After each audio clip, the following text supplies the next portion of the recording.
Right, hello tubers, part two, before we go out and ride it again. Now, like in my description,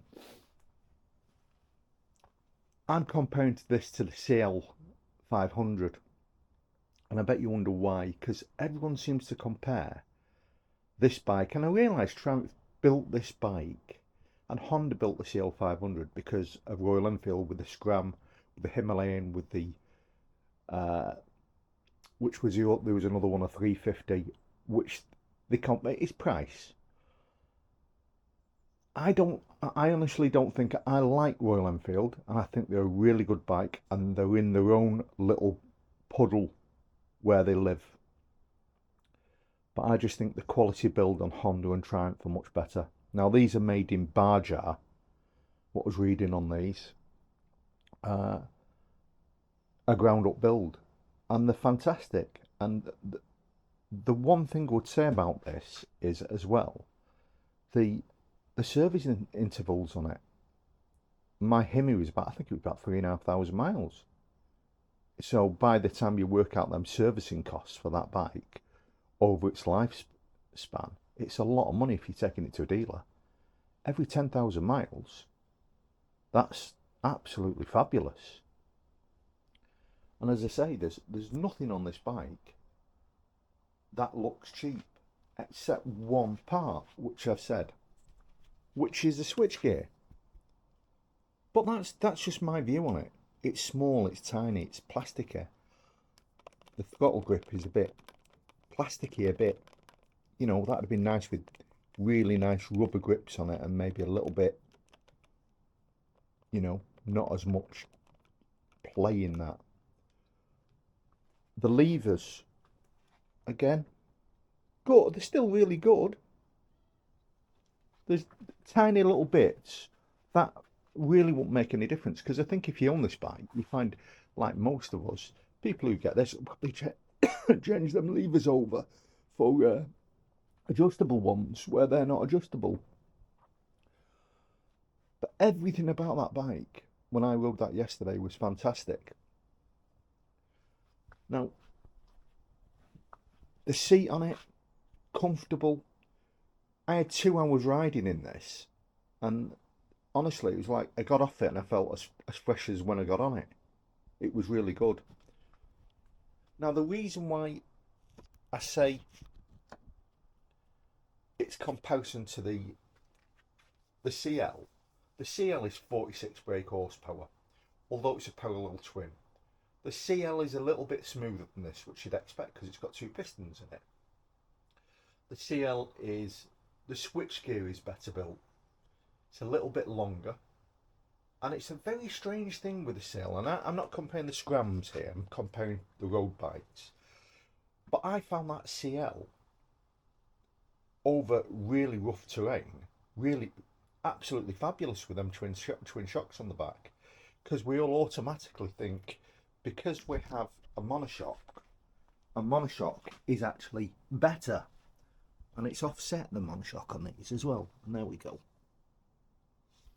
But I did find the CL just overall for me, this is on MCN, this is 3.8 out of 5. I honestly think the CL's 4.5 out of 5. But if I was to buy them, either one of them, I would buy either one of them. Getting used to a very short wheelbase, because I'd never ridden a bike, well, bar none when I was very, very young and I wouldn't have remembered a very short wheelbase like this one, because it does turn in very quickly when you're going around the bends. It does honestly make you feel like you're floating. You're just gliding on air. The one thing I did find when I first got on it, and that disappeared as I went, I thought the front wheel feels a bit heavy on the front tyres. You're going at low speeds. It felt like your tyres felt flat. But that disappeared. The more I rode it, the more I got used to it.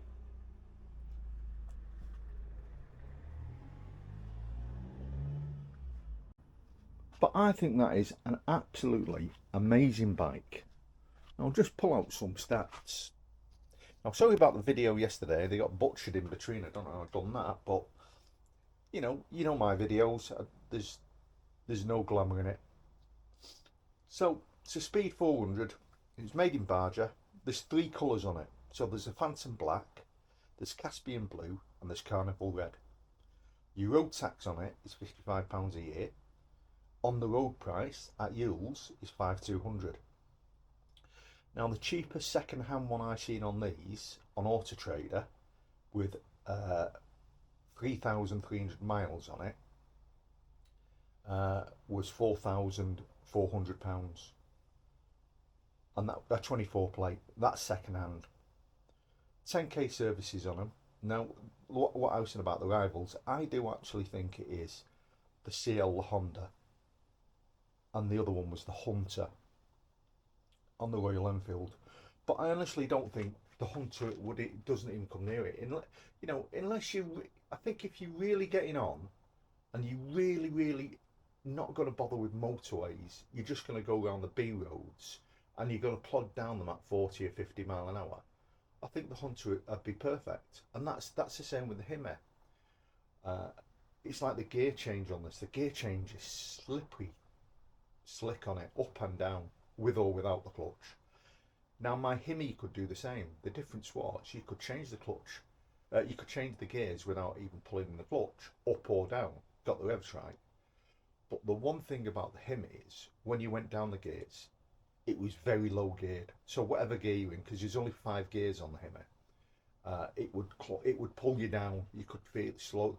Literally, when you put your gear down, it slowed you down a lot. This doesn't. Gears 1 and 2 are really crawler gears on this bike. When you're pulling away in it, a lot of the time I ended up coming away from in second, which you probably shouldn't do because you'll long term you won't do your clutch any good. Although it's a wet clutch on this, it's a wet slipper clutch, so it'll last longer. They last longer than dry clutch. Let's just go to some of the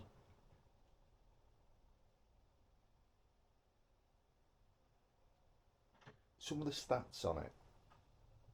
So they reckon the annual service is £270 per year. It's 40 horsepower. Its maximum torque is 27.7 foot-pounds. Its an engine is 398cc. It's a 4-valve liquid-cooled single cylinder. It's a steel hybrid frame, 13-litre tank. Now, even on the screen when I collected it with Jordan, it's like 210 miles. A lot of people that I've read that have got these, they're getting really 160, and then the reserves coming on. So at 160, you really want to change it. If you run them empty, I think you probably would get you 200 miles on it. The bike weight is unbelievable. It's 170 kilograms. The seat height is 790 on this one. So I'm not comparing this to the Scram. I did put a little sheet up, which is a bit strange because even though it's really low, where the pegs are actually situated on the bike, they're really comfortable. My legs were really comfortable. You get on short bikes, my Phaser, even though the pegs look further away, you get cramped quite quickly on them. But nothing of the sort on that. So the front suspension, it's non-adjustable. It's a 43mm USD forks, non-adjustable. The rear is a monoshock preload adjustment. I don't know how many adjustments there is on them. Normally about 5. Front brake is a 300mm disc with a 4-piston radial caliper in it, and it's got ABS on it.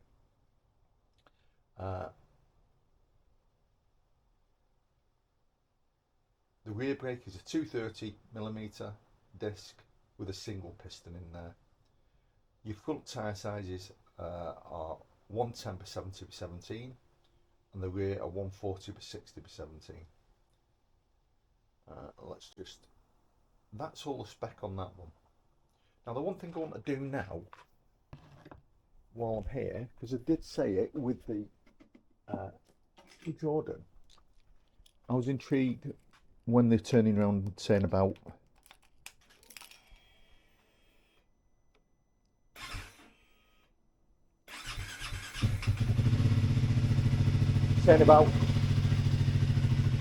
traction control.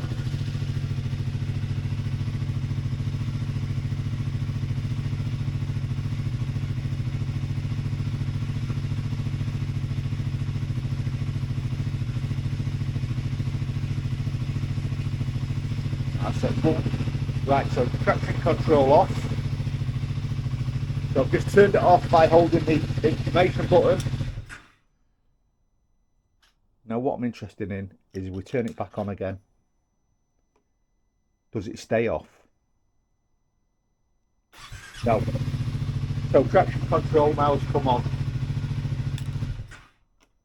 And I think that's the case with most bikes when you look at that. When you turn them off, my NC is very much the same in the settings. They just go back to default settings, which is a ball ache if you want to just leave it off or leave it on.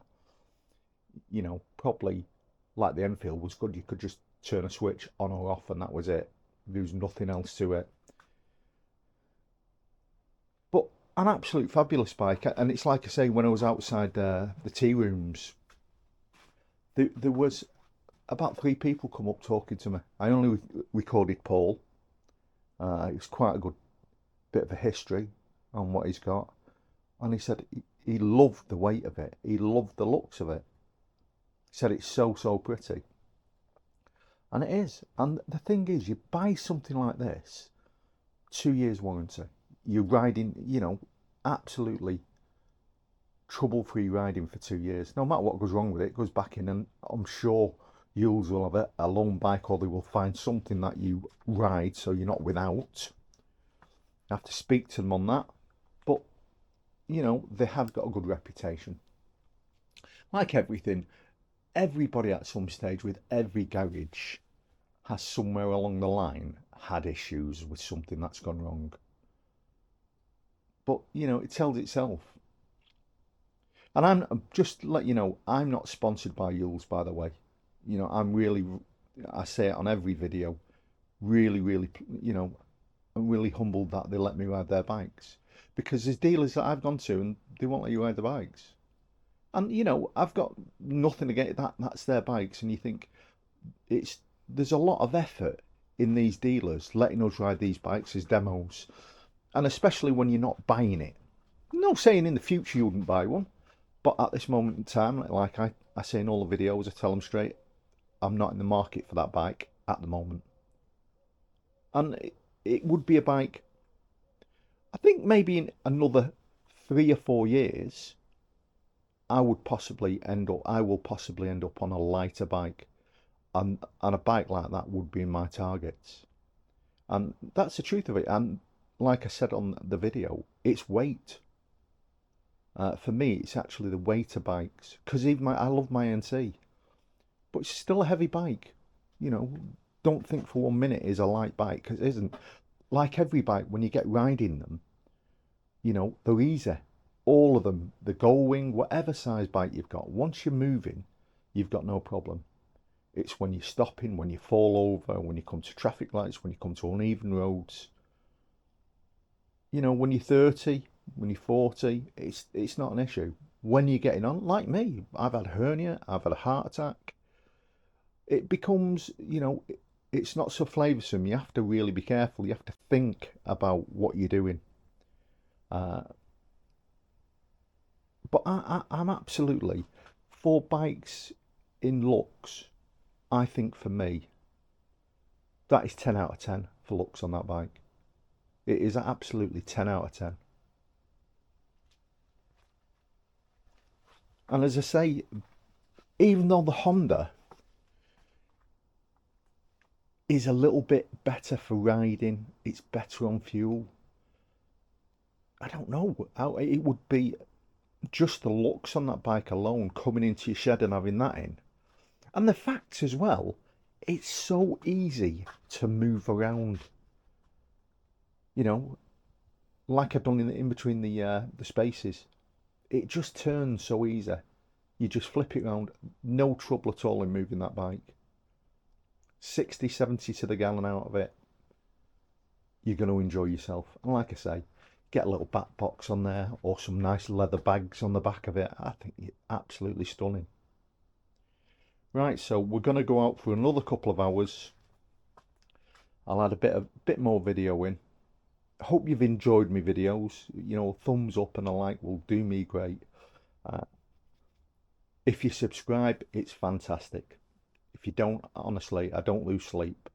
But like people say, it does help the channel. The more people that subscribe, the more people the algorithm pushes out, and more people watch my professional video editing. And that's what I'll have to do as well. Another one on video editing. People think you make fortunes out of this. My channel become monetized, and in the time it's been monetized, which is about 6 months, it's made £530. Now, I've just spent £350 on a camera. Then all the other bits, your petrol. Because these bikes, when you loan these bikes, it's £20 insurance. So you have to pay you £20 for their insurance to drive them out before you even go out on the road on them. So I don't make money on it. The likes of TMF probably do. Because the truth of the matter is, you know, I really enjoyed his video on how much he's made over his years that he's done it. But he did miss out a few things on it. He did miss out affiliates, which he will get paid for. He did miss out sponsors, which he will get paid for. And, you know, I wish anybody that does this really good luck, because it's not easy. The video I done like yesterday, I went out on it yesterday, so I rode it for 3 hours, 3.5 hours, and then I spent 4 hours doing the video, quickly putting it together. So you think there's a day's work to actually put it out, and it's not getting a lot of views, but that doesn't matter. That, you know, people will watch it, and the people that watch it, I hope they enjoy it. But again, just saying to people, get out and ride one. Because I say it all the time on my channel, you've got to ride it to actually understand how good or how bad you think it is yourself. Like I say, for me, fabulous, comfortable, beautiful looking. Really looking forward now to getting out. Got a couple of hours on it, then it goes back. The gloss in that tank is amazing. There is, like they say, that there is, you can feel the lid there, but that doesn't really matter, to be honest.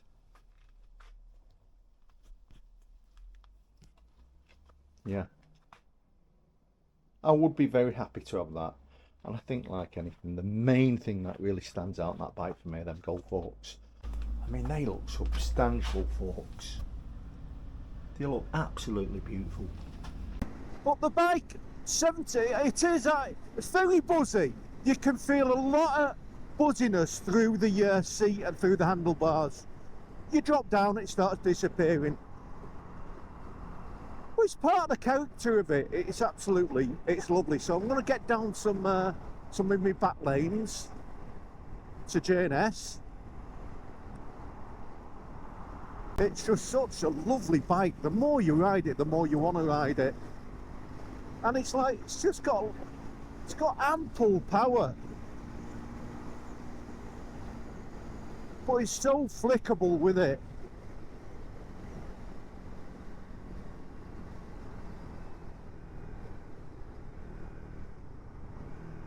And as I say, when you first get on it, the weight is a bit... You wouldn't think a very light bike would make you a little bit on the nervous side.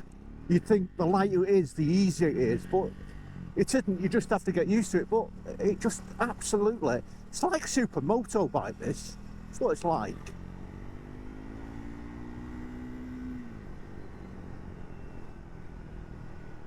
You just dip it in and it's just fabulous.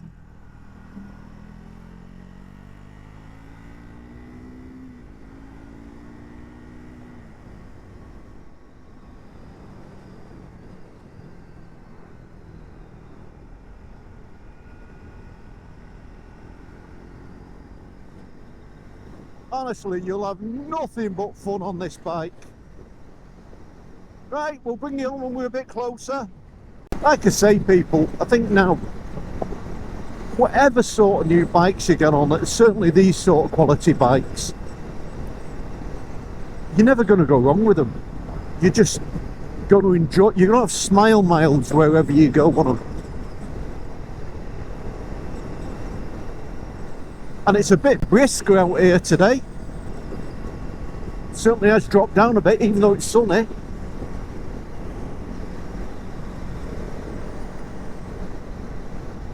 So we're meeting our back brake Tom in here. But I'm a bit early.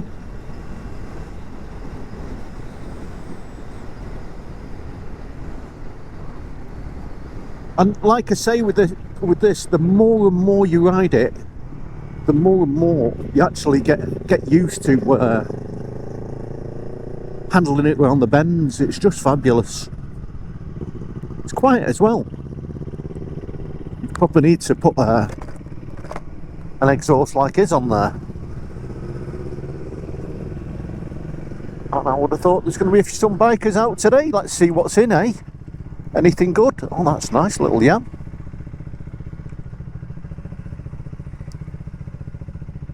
That YZF is a nice colour, isn't it? I like that. That's a mint VFR, isn't it? That is pretty. And there they are.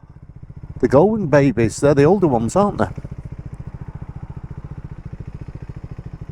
If you've never ridden a Goldwing, honestly, get on one. That's a pretty Honda as well, isn't it? Pan-European, BMWs, Multistradas.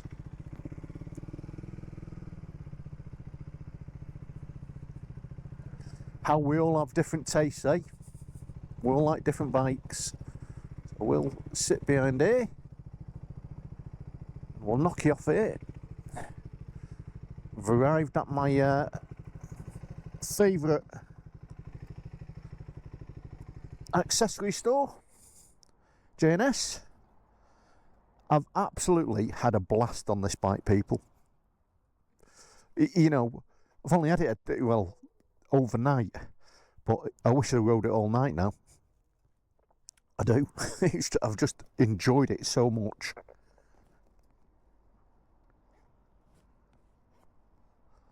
You'd have loads of fun. And to be fair, I honestly do think that's the prettiest bike here. The VFR is close, to be honest. I do like the VFR. I've never ridden the VFR 800s. That's one that when my phaser goes, I may even buy myself one of them just to ride it. But I do think, let me know in the comments, do you think that's the prettiest bike here? I do. Anyway, that's me being biased, isn't it? Wonderful. The other thing I meant to do, I haven't done, is actually say how much space is underneath the seat.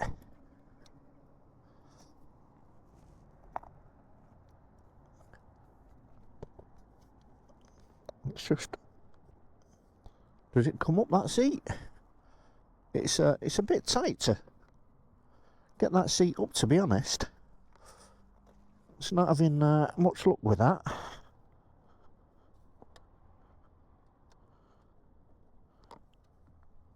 Is it a pull back? Well, a little bit of issue getting that seat off, people. Oh, there it goes. That's a bit sticky, but it's new. So there's no space underneath there, is there?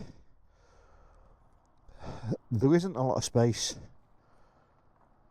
A lot under there, so there's nothing to go underneath. Battery is easy accessibly, isn't it? You can get at that easy. And do you know something? I don't even know what that is. Who knows what that is? I know that's a regulator, but what is that? Is it a fuel pump? I wonder if that's a fuel pump. Fuse box. Right. Yeah, it's a bit stiff to get off. Getting back on is easy enough. So that's what it's like underneath. So you've got no luggage underneath there. Little panniers or a back box you'll need. Right. Right, you ready, Tom? Right, and this is Look at that, I can go anywhere on this, people. So we've got our back brake Tom there following us. And we're going to, we're not stopping in the cafe, we're going to stop at another one.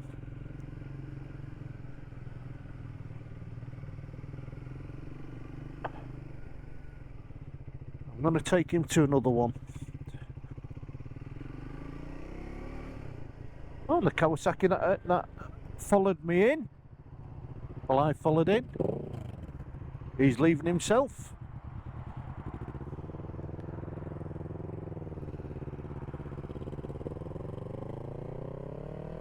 Smells a bit rich, that.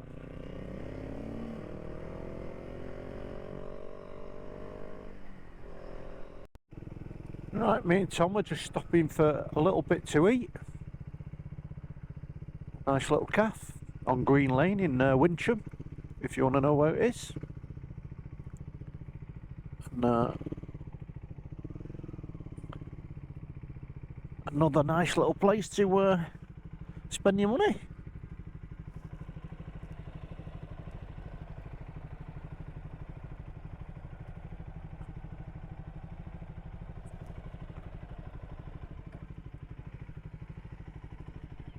Little quaint one, this, Tom.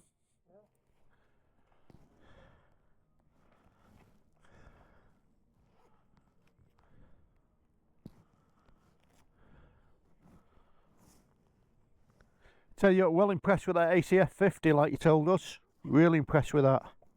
I've never put it on the bodywork. Oh, it brings up the plastic. It brings up the plastics like you can't believe. Yeah, it's a bit sticky though, isn't it? No, I tell you what, it's polish it. It just, like I say, very buzzy, very comfortable now. You know, I'm doing 70. I'm very comfortable at 70 mile an hour on this. I've not got loads of wind blasting me all over the place, and it's windy out today. And this bike is extremely light, and you're not being pulled all over the place. You can see the wind is, you know, moderate. But yeah, absolutely. A superb bike on the motorway.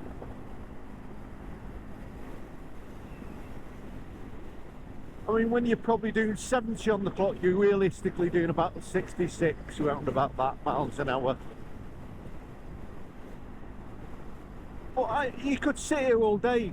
Now I thought, over time, I've had 3 hours or so in the seat here.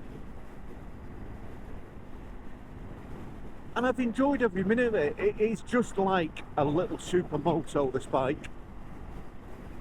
Now, just before we head back, I'm going to take her down Hollybush Lane and then make our way back. So we know what Hollybush Lane's like. I'm not going to put my phone on the floor again. And see how she handles rougher terrain.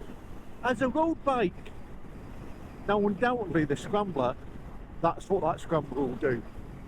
Different tyres, different, well, I don't know whether the suspension's different actually. I must ask, must check on that to see if they have different shockers on them. Because I don't think they will, to be honest. I think that maybe the height seat is.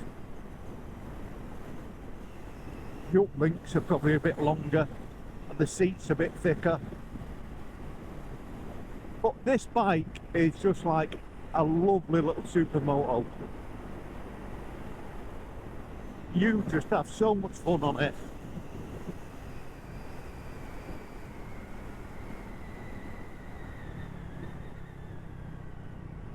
Gear change on it is buttery smooth on it.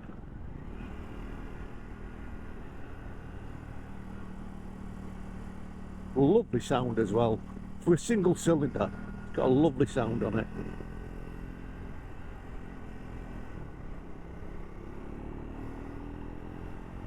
Fourth gear, 5,000 revs, it loves it there.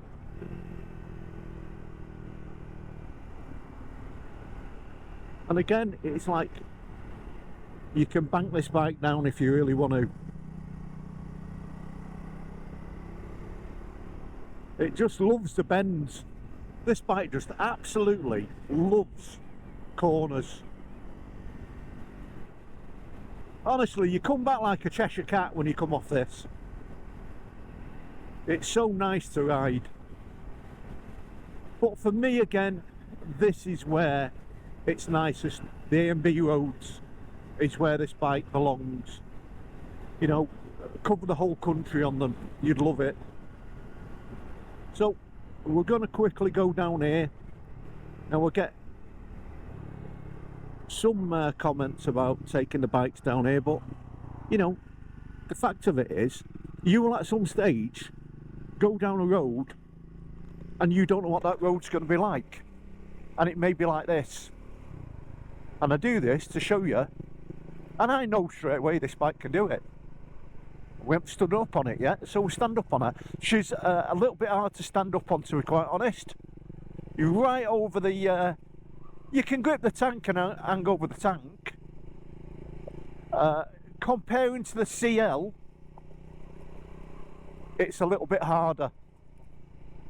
The suspension's a little bit harder on it, to be quite honest with you. I thought the CL swallowed up the bumps on this a little bit better.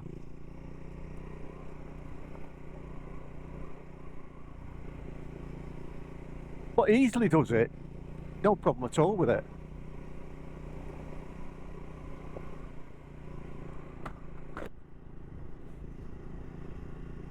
Lovely when you see all the flowers out like that, isn't it? A lot of work gone into that garden, people.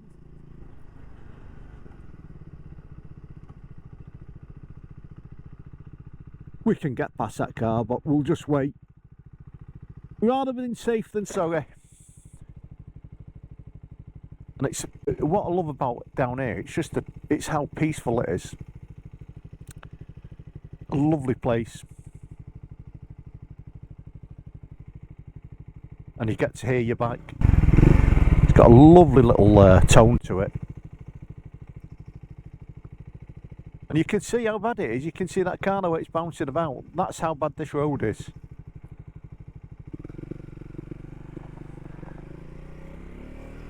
And that's it, bit of common courtesy, that's all you we need. We get a bit more of that in life, maybe people will get on a bit more. Yeah, it is a very, very hard ride over this road. It does bounce through you.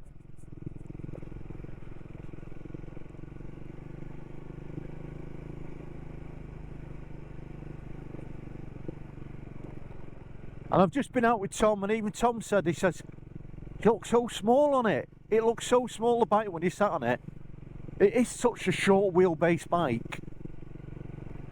But it, like I say, it just hangs onto the road so well. What I'd like to see.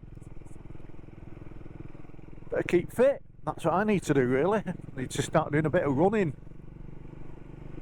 Or fast walking.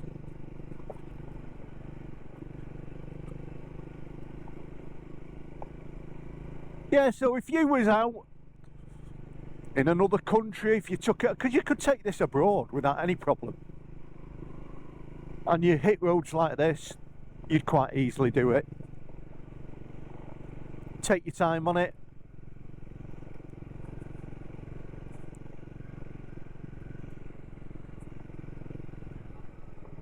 I say, go down the worst one. We're not putting the phone down.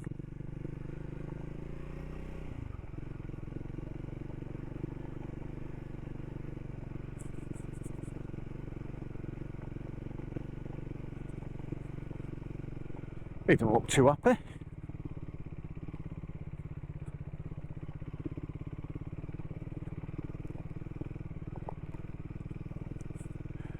It's not a bike I would take on these if I could help it, to be honest. It can do it, but I would tend to keep it on the main roads. Be interesting what the Scrambler would be like on this, because I think the Scrambler would do it easily, but if the Scrambler suspension is set up the same way as this, it's quite hard. But the control on the throttle is quite good on it. As you can see there, we're in second gear.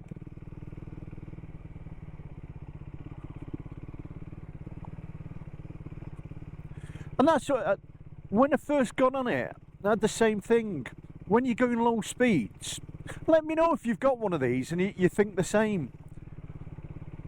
The front wheel feels heavy when you're doing low speeds on it and turning. It just feels, like I say, it's like it's the tyre's a bit flat, is what it feels like. It, you know, it doesn't really affect you, but that, I just think it's, for such a light bike, that's probably, like I say, my only two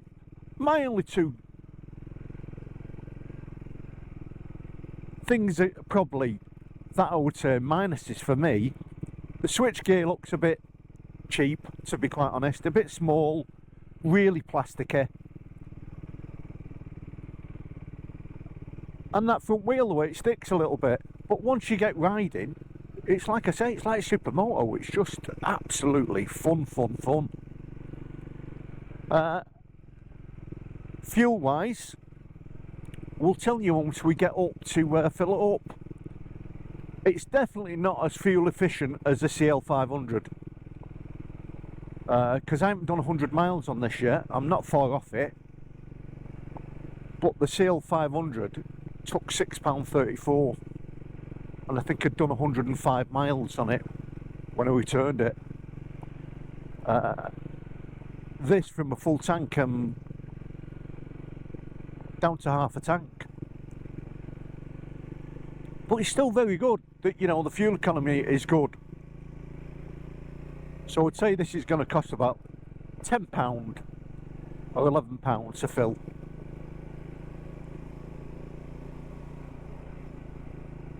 But there's, honestly, you've got to get on it yourself.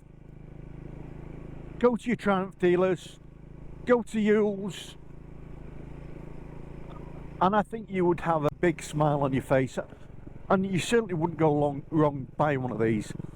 And it'd be interesting, the residuals on them, how well they hold the money, because I do think the build quality on this is fabulous. It is so well built.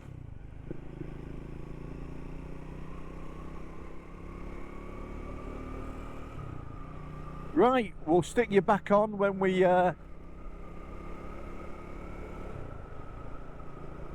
get closer to Yule's and we fill her up.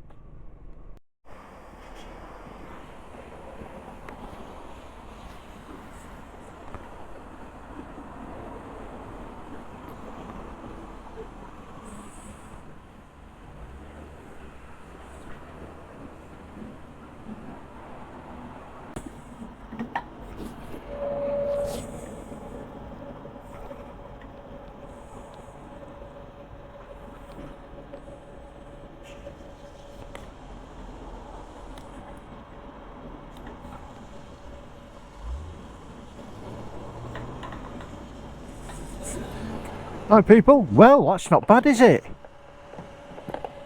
6 litres, £8.72, £8.78. Well, that's less than I thought it'd be to fill it up. Fabulous. Get to Yule's, Triumph Manchester. Really enjoyed my journey. We'll come in now, give it them back, and get back on the mighty NC. Loved every minute of it though, absolutely every minute of it.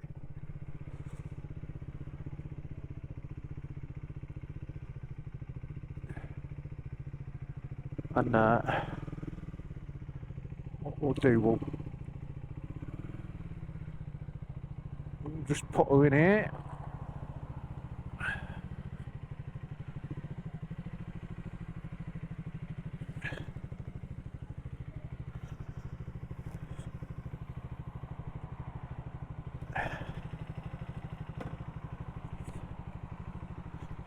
And we'll say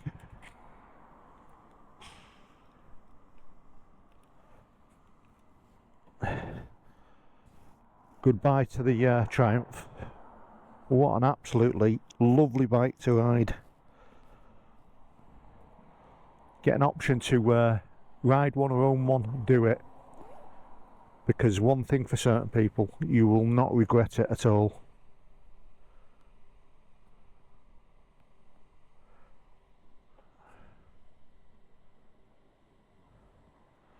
Absolutely stunning little thing. I've had a blast of 2 rides on it. Something I'll never forget.